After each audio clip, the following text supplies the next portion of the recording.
أما بعد فقد قال الله تعالى في القرآن العظيم وفي الفرقان المجيد بعد أعوذ بالله من الشيطان الرجيم بفضل بسم الله الرحمن الرحيم ومن الليل فتهجد به نافلة لك عسى أن يبعثك ربك مقاما محمودا صدق الله العظيم. الحمد لله. அல்லாஹ்வினுடைய மிகப்பெரும் கிருபையினால் இன்றைய தினத்தினுடைய தராவீஹ் தொழுகையினை முழுமையாக தொழச் செய்த அல்லாஹ்விற்கு எல்லா புகழும் உரித்தாகட்டுமாக. எஞ்சி இருக்கக்கூடிய எல்லா நாட்களிலும் எல்லா வகையான இபாதத்துகளையும் செய்யக்கூடிய தௌஃபீக்கையும் ஆஃபியத்தையும் ரப்புல் ஆலமீன் உங்களுக்கும் எனக்கும் வழங்கியருள் புரிவானாக. ஆமீன். அல்ஹம்துலில்லாஹ். இன்றைய தினம் சூரத்துல் நஹல், சூரத்துல் பனி இஸ்ராயில், சூரத்துல் கஹஃப், 3 சூறாக்கள் ஓதப்பட்டது. நம்ம ஏற்கனவே பல முறை நாம் சொல்லியிருக்கிறோம், குர்ஆனில் ஒரு சில சூறாக்களினுடைய துவக்கத்தில் ரப்புல் ஆலமீன் அல்ஹம்துலில்லாஹ்னு சொல்லி துவங்குவான்னு சொல்லி. அப்படிப்பட்ட ஒரு சூறா தான் சூரத்துல் கஹஃப். கஹஃபினுடைய துவக்கத்தில் அல்ஹம்துலில்லாஹ்னு ஆரம்பிக்குது. எல்லாரும் சேர்ந்து சொல்லுங்களேன், அல்ஹம்துலில்லாஹ் அல்ஹம்துலில்லாஹ் அல்ஹம்துலில்லாஹ். ஏன் இந்த அல்ஹம்துலில்லாஹ் நான் சொன்னேன்னு தெரியுமா? சொர்க்கவாசிகள் முதல்ல சொர்க்கத்திற்கு உள்ளார கால் எடுத்து அடிய வைக்கும் போது முதல் வார்த்தை இந்த சொர்க்கவாசிகள் அல்ஹம்துலில்லாஹ்னு தான் சொல்லுவாங்களாம். வகாலு அல்ஹம்துலில்லாஹில்லதி அஸ்ஹப அன்னல் ஹஸன். இந்த வேதனையான இப்படி இக்கட்டான இந்த நரகத்தை விட்டும் என்னை பாதுகாத்த அல்லாஹ்விற்கே எல்லா புகழும் அப்படின்ற அல்ஹம்துலில்லாஹ்வை சொல்லி தான் சொர்க்கவாசிகள் முதல்ல சொர்க்கத்தில் அடி எடுத்து வைப்பாங்களாம். ஒன்று, சொர்க்கத்தில் இவங்க நுழைஞ்சதுக்கு அப்புறம் இதே போல மஜ்லிஸ் அங்கே ஒன்று நடைபெறும். சொர்க்கத்துலேயும் ஒரு பயான் நிகழ்ச்சி நடைபெறும். அங்கே மலக்குமார்கள் எல்லாம் பேசுவாங்க, நபிமார்கள் பேசுவாங்க, சொர்க்கவாசிகள் எல்லாம் கேட்டுக்கிட்டு இருப்பாங்க. இப்போ கேட்டு அங்கே பேசி முடிப்பாங்க பார்த்தீங்களா? முடிச்சுட்டு எல்லாம் அவங்கவுங்க இடத்துக்கு கலையிறதுக்கு முன்னாடி வாஹிர் தஅவாஹும் அனில் ஹம்துலில்லாஹி ரப்பில் ஆலமீன், அப்பொழுதும் அவங்க அல்ஹம்துலில்லாஹ்னு சொல்லி தான் அந்த இடத்தை விட்டு கலைவாங்களாம். அப்படிப்பட்ட சொர்க்கவாசிகளினுடைய பட்டியலிலே ரப்புல் ஆலமீன் உங்களையும் என்னையும் ஆக்கி தந்தருள் புரிவானாக. ஆமீன். அல்ஹம்துலில்லாஹ். அதனால் இந்த அல்ஹம்துலில்லாஹ்ன்ற வார்த்தை இருக்குதே, இதை எல்லா சமயத்திலையும் நம்ம சொல்லிக்கிட்டே இருக்கணும். நல்லதோ கெட்டதோ இது போல் பல விஷயங்கள் எல்லாம் இந்த அல்ஹம்துலில்லாஹ்க்கு சொந்தக்காரர்கள் நம்ம தான். சரி, பேச வந்த மிக முக்கியமான ஒரு விஷயம் என்ன அப்படின்னு சொன்னால், ரொம்ப உன்னிப்பாக நீங்கள் கவனிச்சாகணும் இந்த விஷயத்தை. குர்ஆனில் முஹ்கமாத் முத்தஷாபிஹாய் அப்படின்னு சொல்லி 2 வார்த்தைகள் இருக்குது. இந்த முஹ்கமாத் அப்படின்னு சொன்னால் இதற்கு அடிப்படையில் வரக்கூடிய ஆயத்துகள் இருக்குது பார்த்தீங்களா?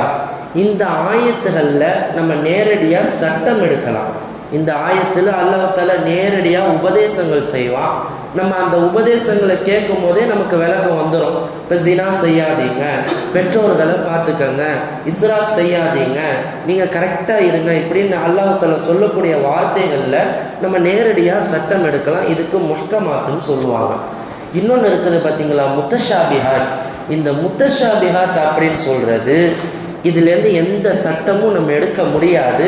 அல்லாஹ் என்ன வார்த்தை சொல்கிறானோ அதை அப்படியே ஈமான் கொள்ளணும். இதில் போய் ஆராய்ஞ்சிட்டு இருக்க முடியாது. இதில் ஏன் இப்படி சொல்கிறாங்க, இதில் ஏன் இப்படின்னு சில விஷயங்கள் இது மறைவான இல்ம் அப்படின்னு சொல்லுவாங்க. இந்த மறைவான இல்முக்கு தான் குர்ஆனில் அல்லாஹ் சொல்கிறான். எப்படி அந்த வசனங்களுக்கு முத்தஷாபிஹாத்துன்னு சொல்லுவாங்க. இந்த முஹ்கமாத் முத்தஷாபிஹாத் ஏன் இன்னைக்கு நான் இந்த விஷயத்தை சொல்கிறேன் அப்படின்னு சொன்னால், ஓதப்பட்ட இந்த சூரத்துல் பனி இஸ்ராயில், ஓதப்பட்ட இந்த சூரத்துல் கஹ்ஃப், இந்த 2 சூறாக்களிலும் அல்லாஹ் முஹ்கமாத்தாகவும் பல விஷயங்களை சொல்லியிருக்கிறான், முத்தஷாபிஹாத்தும் பல விஷயங்களை சொல்லியிருக்கிறான். பனி இஸ்ரவேலர்களுடைய பனி இஸ்ராயில் சூறாவுடைய ஆரம்பத்திலையும் இறுதியிலையும் நீங்கள் தர்ஜுமா எடுத்து செஞ்சு பார்த்தீங்கன்னு வச்சுக்கோங்களேன், யூதர்களுடைய வரலாறை அல்லாஹ் ஆரம்பத்திலேருந்து இனி கியாமத்து வரைக்கும் அவங்களுடைய நிலை என்ன அப்படின்றத அல்லாஹ் அப்படியே சொல்லியிருப்பான். இன்னைக்கு டேட்டு நமக்கு நடந்துக்கிட்டு இருக்கிற ஒரு விஷயம் என்ன? இந்த இஸ்ராயல் மக்களுடைய வரலாறு நம்ம எல்லாரும் ஓரளவுக்கு தெரிஞ்சிருப்போம். ஆரம்பத்தில் இவங்க செஞ்ச பெரிய பெரிய அட்டூழியத்தினால அல்லாஹு தாலாவின் குர்ஆனுடைய வசனங்கள் என்ன தெரியுமா சொல்கிறான்? இந்த இஸ்ரவேலர்களை அப்படியே அல்லாஹு தாலா அழித்து உலகம் முழுக்க அகதிகளாக பிரித்து அனுப்பிட்டான். உலகம் முழுக்க அகதிகளாக பிரித்து அனுப்பிட்டான். வரலாறு படித்தா நம்ம எல்லாருக்கும் தெரியும். ஹிட்லருடைய காலத்தில் இந்த இஸ்ரவேலர்களை ஒட்டுமொத்தமாக அழித்து எஞ்சி இருந்தவங்களும் உலகம் முழுக்க போயிட்டாங்க. இந்த உலகம் முழுக்க பரவலாக இருக்கிறாங்க. பிறகு அல்லாஹ் தஆலா இதனுடைய இறுதியில் என்ன தெரியுமா சொல்கிறான்? திரும்பவும் இந்த இஸ்ரவேலர்களை ஒன்று சேர்ப்பான். வபில் ஜின்னாபிக்கும் லஃபீஃபா, அவங்கள திரும்ப சொந்த நாட்டுக்கே வர செய்து எல்லா யூதர்களையும் ஒன்று சேர்த்து அவர்களை என்ன செய்யணுமோ அதை அல்லாஹ் செய்வான் என்பதாக இந்த பனி இஸ்ரவேலர்கள் சூறாவின் ஆரம்பத்திலையும் சூறாவினுடைய கடைசியிலையும் அல்லாஹ் இன்னைக்கு நடக்கிற பிரச்சனைக்கு என்ன தீர்வுன்றதை பற்றி சொல்கிறான். ஏன்னா இன்னைக்கு நம்ம செய்திகள் பார்த்துட்டு தான் இருக்கிறோம். இன்னைக்கு கூட நேற்று கூட முந்தானேத்து கூட இந்த இஸ்ராயல் இந்த யூதர்கள் இஸ்ரேல் அவங்களும் இந்த யூஎஸ் இந்த கவர்மெண்ட் சேர்ந்துட்டு ஈரான் நாட்டை தாக்கிக்கிட்டு அப்படியே மிகப்பெரிய ஒரு போர் நடந்துகிட்டு இருக்குது. இது எல்லாமே என்ன தெரியுமா? அது அல்லாஹ் தஆலா சூரத்துல் கஹ்ஃப்ல சொல்கிறேன். அடுத்து தான் அங்கே வரேன்.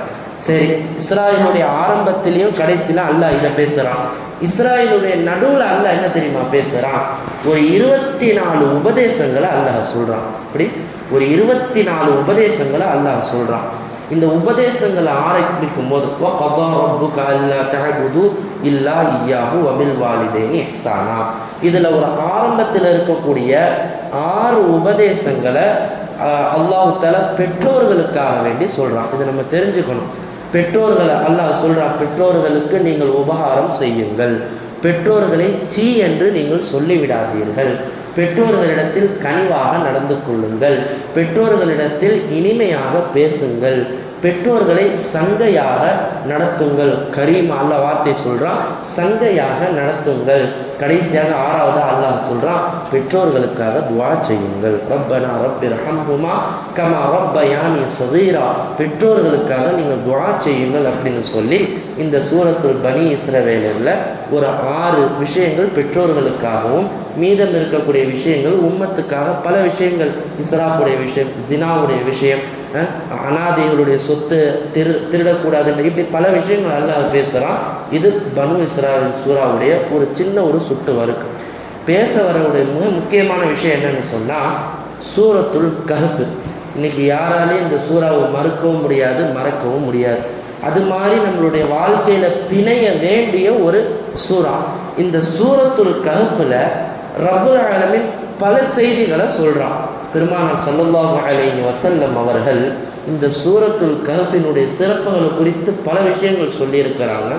அதில் சில ஹதீஸ்களினுடைய அடிப்படையில் ஜும்ஆவினுடைய தினத்தில் இந்த கஹ்ஃபினுடைய சூறா முழுசாக ஓதுனா அல்லாஹ் நன்மையை கொடுப்பான், அல்லது கடைசி 10 ஆயத்துகளையாவது ஜும்ஆவுடைய தினத்தில் ஓதினா அந்த நன்மைகளை வழங்குவான், அல்லது முதலில் இருக்கக்கூடிய 3 வசனங்களையாவது மனனம் செய்து ஓதினா அதற்குண்டான கூலி கிடைக்கும் சொல்லி பல ஹதீஸ்களில் வருது. இப்போ இந்த கஹ்ஃபினுடைய சூறாவில் சொல்லப்படுற விஷயம் என்ன தெரியுமா? மேலோட்டமாக முதல்ல சொல்லிக்கிறேன், நல்ல மனசில் வச்சுக்கோங்க. சூறாவினுடைய துவக்கத்தில் அல்லாஹ் குகைவாசிகளை பற்றி அல்லாஹ் பேசுகிறான். அடுத்தபடியாக 2 நண்பர்களை பற்றி அல்லாஹ் பேசுகிறான்.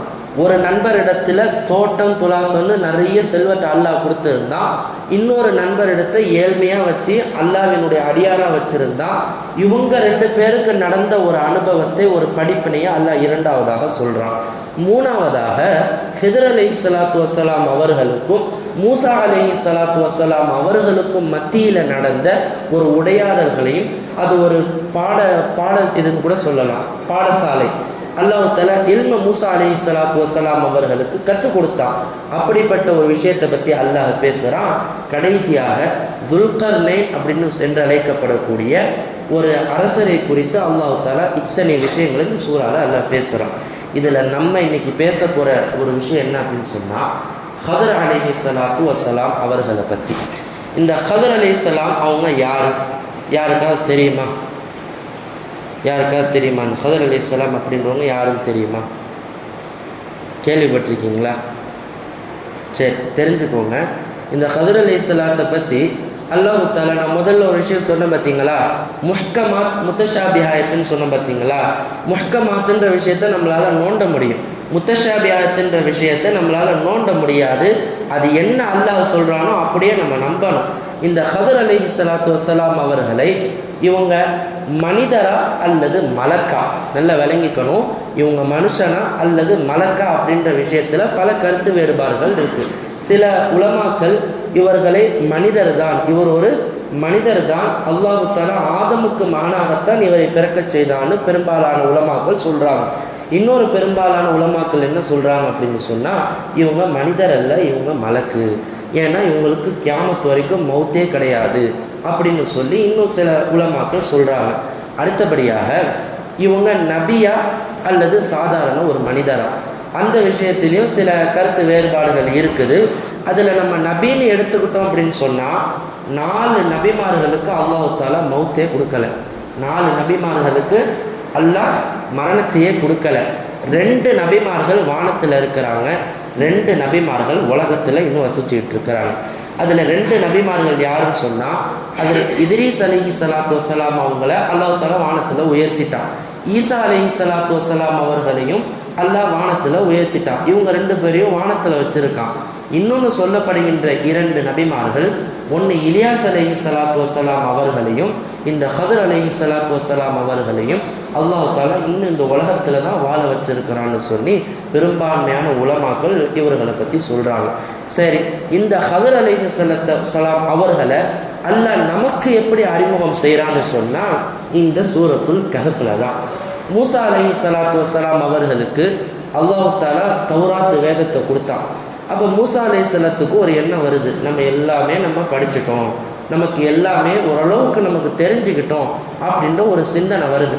அல்லாஹ் தஆலா மூசா அலைஹிஸ்ஸலாத்தை கூப்பிட்டு சொல்கிறான், உனக்கு என்னப்பா எல்லாம் புரிஞ்சிருச்சா, எல்லாம் தெரிஞ்சிருச்சா, ஏதோ நீ கொடுத்த ஏதோ கொஞ்சம் ஓரளவுக்கு இருக்குதுன்ற மாதிரி மூசா அலைஹிஸ்ஸலாம் சொல்கிறாங்க. அப்படின்னா அப்படியா, சரி நான் ஒரு மனுஷனை ஒரு அடியாரை நான் காட்டுறேன், அந்த அடியார் இடத்துல நீ போயிட்டு நீ அந்த அடியார் இடத்துல போய் கல்வியை கற்றுட்டு வா, பிறகு சொல்லு உனக்கு என்ன தெரியும் தெரியாது அப்படின்னு சொல்லி. இதுதான் நான் பயானுடைய ஆரம்பத்தில் சொன்ன அந்த கைபுல் இல்ம்னு சொல்லுவாங்கள்ல, மறைவான இல்ம், அதை இந்த மூசா அலைஹிஸ்ஸலாத்துக்கு அல்லாஹ் உணர்த்துறான். இவர் நினச்சிக்கிட்டு இருக்கிறாரு தௌராத்தில் இருக்கிறதுனால நமக்கு எல்லாமே தெரியும், அல்லாஹ் எல்லாமே நமக்கு சொல்லிட்டான்னு நினச்சிக்கிட்டு எண்ணத்தில் இருக்கிறார். அப்போ அல்லாஹ் சொல்கிறாரு, போ இந்த ஹதர் அலைஹிஸ்ஸலாத்தை போய் பார்த்துட்டு வா அப்படின்னு சொல்கிறான். இப்போ இவர் மூசா அலைஹிஸ்ஸலாம் அவங்களுடைய சீடர் யூசு அப்படின்னு சொல்லக்கூடிய ஒரு அடியார், 2 பேரும் பயணம் செஞ்சு போகிறாங்க. பயணம் செஞ்சுட்டு போகும்போது ஒரு பொரிச்ச மீனை பயணத்தில் எடுத்துகிட்டு போகிறாங்க. அல்லாஹ் தஆலா சொல்கிறான், ஒரு 2 கடல் சங்கமிக்கக்கூடிய ஒரு இடம், சரிங்களா, அந்த இடத்துல தான் இந்த மனிதர் இருப்பார், நீ அங்கே போய் பாரு. இப்படியே இவங்க பயணம் செஞ்சுக்கிட்டே போயிட்டு இருக்கிறாங்க. போகிற வழியில் 2 பேரும் கலப்பாகி ஒரு இடத்துல படுத்து தூங்குறாங்க. தூங்கும் போது ஒருத்தவர் என்ன பண்ணுறாரு, அந்த கூட அந்த சீடர் வந்திருந்தார் பார்த்தீங்களா, இவர் முழிச்சு சரி போயிட்டு ரெஸ்ட் ரூம் போயிட்டு ஒழு செஞ்சுட்டு வரலாம் அப்படின்னு எந்திரிச்சு போகும்போது இவர் ஒரு மீனை பொறிச்சு எடுத்துகிட்டு வந்தாங்க பார்த்தீங்களா. இந்த மீன் என்ன ஆகுதுன்னா, அந்த பாறை மேலேருந்து திரும்ப உயிர் பட்டு அந்த மீன் கடலுக்குள்ளேயே திரும்ப போய் குதிச்சிருது. இவர் என்ன பண்ணுறாரு, இதை பார்த்துட்டு மூசா அலைஹிஸ்ஸலாத்துட்ட சொல்லலை, ஏன்னா அவங்க தூங்கிட்டு இருக்காங்க. சரி தூங்கி எந்திரிச்ச பிறகு சொல்லிக்கலாம் அப்படின்னு சொல்லிட்டு அமைதியாக போயிடுறார். இப்போ இவரும் படுத்து தூங்கிடுறார். மூசா அலைஹிஸ்ஸலாம் தூங்கி எந்திரிக்கிறாங்க. 2 பேரும் எந்திரிச்சு முடித்தோடனே திரும்ப என்ன பண்ணுறாங்க, பயணத்தை ஆரம்பிக்கிறாங்க. இவர் அவங்க சொல்ல மறந்துட்டார். இவங்க 2 பேரும் சேர்ந்து 1 நாள் தூரம் பயணம் செஞ்சு போயிட்டாங்க. அதுக்கப்புறம் இப்போ பசிக்குதுப்பா, எங்கப்பா அந்த மீனை எடுத்து கொடுப்பான்னு கேட்குறாங்க. அப்போ அவர் கூடையில் பார்த்தா மீனை காணும். அப்போ தான் அவருக்கு ஞாபகம் வருது, ஆஹா இந்த மாதிரி ஒரு பாறையில் ஒரு மீனுக்கு உயிர் பெற்று திரும்ப அது தண்ணிக்குள்ளே விழுந்துருச்சு, உங்களுக்கு சொல்ல நான் மறந்துட்டேன் மூசாவே அப்படின்னு சொன்னோன்னு தான், எப்பா அந்த இடம் தாப்பா அல்லாஹ் சொன்ன அந்த இடம், அந்த இடம் தான் அல்லாஹ் சொன்ன அந்த இடம் சொல்லி திரும்ப என்ன செய்கிறாங்க, அந்த இடத்துக்கு போகிறாங்க. இதுலேயே நமக்கு ஒரு சில படிப்பினைகள் இருக்குது. என்ன அப்படின்னு சொன்னால், ஏன் இவ்வளோ டீட்டெயில்டாக நான் சொல்கிறேன்னு சொன்னால், ஒன்று நபியாக இருந்தாலும் கல்வின்னு வரும்போது பயணம் செஞ்சு போகிறது. அப்போ கல்விக்காக வேண்டி இல்மை நம்ம தான் தேடி போகணும். இன்றைக்கி உட்கார்ந்துருக்கிற இடத்துல இல்மை நம்மள்கிட்ட வரும்னு நினச்சா வராது.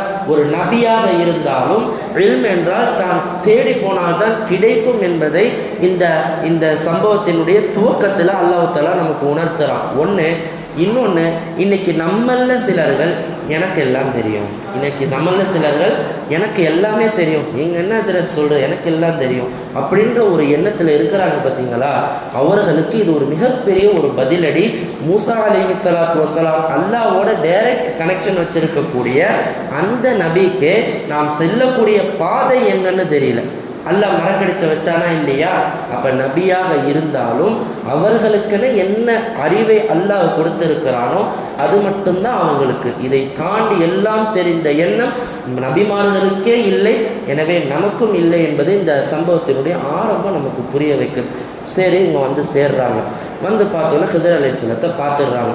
பார்த்து அவங்கள்ட்ட பேசி இவங்க நல்லா கவனிக்கணும். மூசா அலைஹிஸ்ஸலாம் சொல்கிறாங்க, லக்கது லக்கீனா மின் சஃபரினா ஹாதா நஸபா, ரொம்ப நேரம் பயணம் செஞ்சு நான் ரொம்ப களைச்சி போயிட்டேன், ரொம்ப நேரம் பயணம் செஞ்சு நான் களைச்ச பிறகு தான் உங்களை நான் சந்திக்கிறேன் சொல்லிட்டு அவங்கள்ட்ட சொல்கிறாங்க, உங்களிடத்தில் ஏதோ ஒரு கல்வியை கற்றுக்க சொல்லி அல்லாஹ் சொன்னால் எனக்கு அந்த கல்வியை கற்றுக் கொடுங்கன்னு கேட்குறாங்க. ஒரு நபி, ஒரு தௌராத்து வழங்கப்பட்ட குர்ஆனில் 100க்கும் மேற்பட்ட இடத்தில் சொல்லப்பட்ட ஒரு நபி கல்வியை குறித்து இன்னொரு நபர்கிட்ட என்ன செய்கிறாங்க? வெக்கத்தை விட்டு கேட்குறாங்க. அல்லாஹ் கேட்க வைக்கிறான். அப்போ இல்முடைய விஷயத்தில் நம்மளும் என்ன செய்யக்கூடாது? வெக்கப்படக்கூடாது. உங்களுக்கு இருக்கக்கூடிய இமாம்களை, உங்களுக்கு பக்கத்தில் இருக்கக்கூடிய ஆலிம்களை கேட்கணும். நீங்கள் தான் போய் கேட்கணும். அவங்களே எல்லாம் சொல்லிடுவாங்க, இல்லை சொல்ல மாட்டேறாங்கன்னு சொல்லக்கூடாது. நம்ம போய் அவங்கள்ட்ட குர்ஆனுடைய விளக்கமா, ஹதீஸுடைய விளக்கமா கேட்டு பழகணும். இது நபிமார்களினுடைய ஒரு குணம். சரி, இப்போ மூசா அலைஹிஸ்ஸலாம் அவங்கள என்ன பண்ணுறாங்க?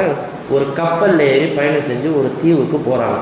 இப்போ போகிறதுக்கு முன்னாடி ஹிதர் அலைஹிஸ்ஸலாம் ஒரு கண்டிஷன் போடுறாங்க, நான் போகிற வழியில் என்ன செஞ்சாலும் என்கிட்ட பதிலுக்கு எதுவும் கேட்கக்கூடாது, நான் சில விஷயங்கள் நான் செய்வேன், நீ எதுவுமே என்கிட்ட பேசக்கூடாது, கப்சுப்புன்னு வரணும் அப்படின்னு சொல்லி ஹிதர் அலைஹிஸ்ஸலாம் என்ன சொல்கிறாங்க?